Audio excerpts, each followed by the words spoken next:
नमस्कार, मैं हूं श्रद्धा। 28 का अखाड़ा दिन भर न्यूज 18 मध्य प्रदेश पर जारी है और लगातार पल पल की अपडेट। 28 सीटों पर उपचुनाव हो रहा है। एक एक अपडेट आप तक न्यूज 18 लगातार पहुंचा रहा है और पहुंचाता रहेगा।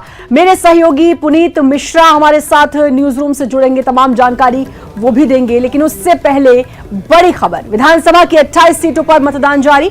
सुबह 11 बजे तक 26.59% मतदान। बदनावर में सबसे ज्यादा 35.39% वोटिंग हुई है। तो सुबह से लगातार वोटिंग जारी, लोगों में काफी उत्साह भी देखने को मिल रहा है। बुजुर्ग, युवा सभी बढ़ चढ़कर इस मतदान में, इस उपचुनाव में हिस्सा ले रहे हैं। थोड़ा सा अलग है ये चुनाव हर बार से, क्योंकि ये चुनाव थोड़ा अलग है क्योंकि कोरोना इस समय पूरे देश का, दुनिया में कोरोना है और कोरोना काल की वजह से कुछ गाइडलाइंस हैं, सैनिटाइजर, मास्क, ये सब बहुत अनिवार्य है। इसके अलावा डाकपत्र के जरिए भी भेजे जाएंगे वोट वो लोग जिनको कोरोना है या लोग जो बीमार हैं। तो इस बार थोड़ा सा अलग, और अब तक 27% मतदान हो चुका है। तो ये आपको बता दें, सुबह 11 बजे तक का है, 27% मतदान हो चुका है। बदनावर की अगर मैं बात करूं तो सबसे ज्यादा 35.39% वोटिंग बदनावर में हुई है। 28 सीटों पर उपचुनाव, और ये उपचुनाव इसलिए भी खास क्योंकि पहली बार इतिहास में उपचुनाव में जो प्रत्याशी हैं, जो सीटें हैं, उनकी संख्या इतनी ज्यादा है। दूसरी बात, काफी गहमा गहमी, काफी आरोप प्रत्यारोप, बयानबाजी इस उपचुनाव से पहले देखने को मिली। और ये दोनों ही पार्टियों के, चाहे हम बीजेपी की बात करें या कांग्रेस की, साख का भी सवाल है।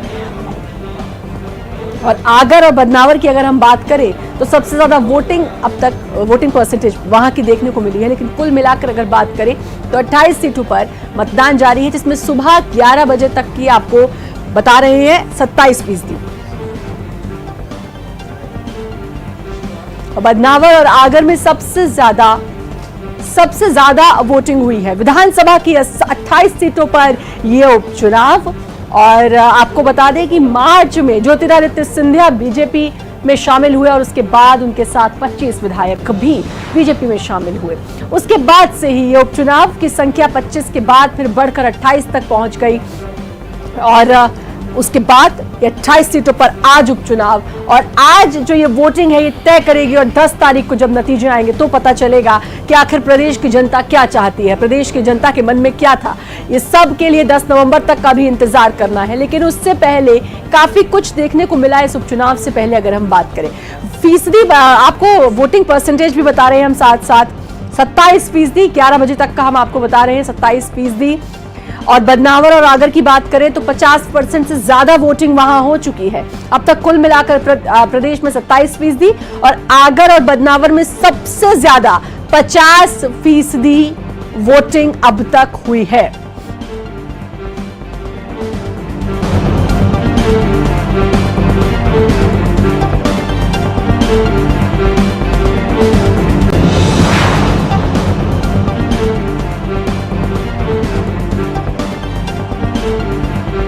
और अब मुरैना के सुमावली में गोलीबारी है। बड़ी खबर आपको बता रहे हैं, सुमावली के कांसपुरा में गोलीबारी हुई है।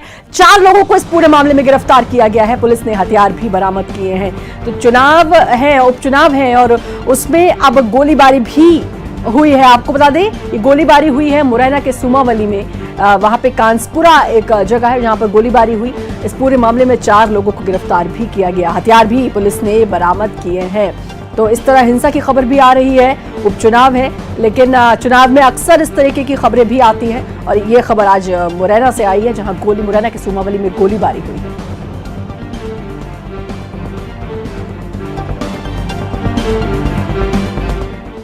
और सागर से खबर, जहां 3